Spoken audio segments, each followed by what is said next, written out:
Good morning, students. Today we are performing experiment called Swinburne test.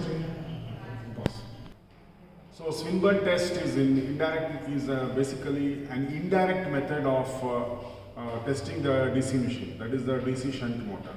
Here we are not loading the motor mechanically, but we are able to find out the performance characteristics of the motor by performing Swinburne test. The connections for the Swinburne test is made as per the circuit diagram. As usual, this is an armature rheostat, that is 38 ohm, which is kept in cut-in position. Field rheostat, that is 750 ohms, that is kept in cut-out position. And two ammeters I have. One is the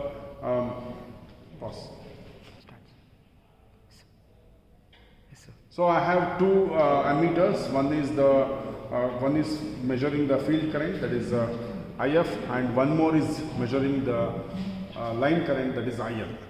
I have to run the motor to rated speed by varying the rheostat, that is the armature rheostat, which is there in cut-in position, brought to cut-out position, and if necessary, slightly we have to vary the field rheostat so that the motor will come to the rated speed of 1500 rpm. Once the motor attains the rated speed, take down the readings of all the meters, and remaining things are all based on the calculation, and this finishes the Swinburne test. So Swinburne test is basically an indirect method of testing of DC machine. Here we are taking DC shunt motor as a DC machine.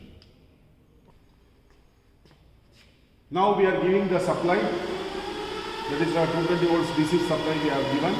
Observe the ammeter. Observe the ammeter, observe both the ammeters, observe the voltmeter. Now, one second.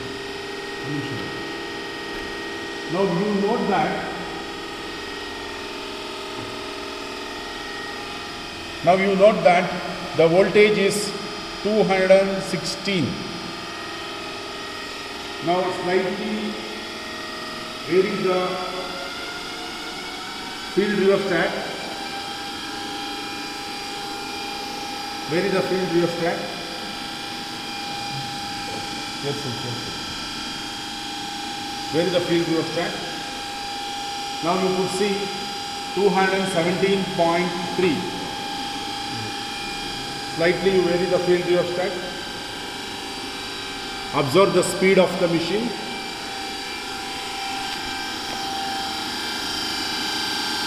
The speed of the machine is 1566. So I slightly reduce the field rheostat.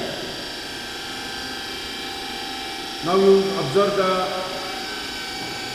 RPM now. It should be 1500 RPM.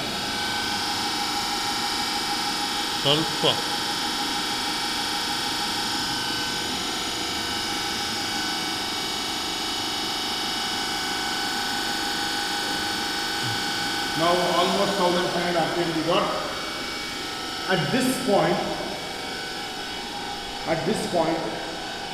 we can note down the readings of both the ammeter, that is the field current IF, as well as the line current, that is the IL.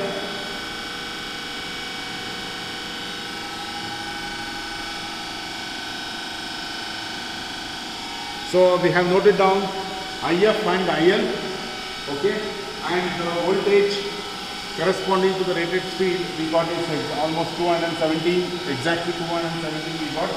So this finishes the Swinburne test. This is basically an indirect method of testing of DC machine.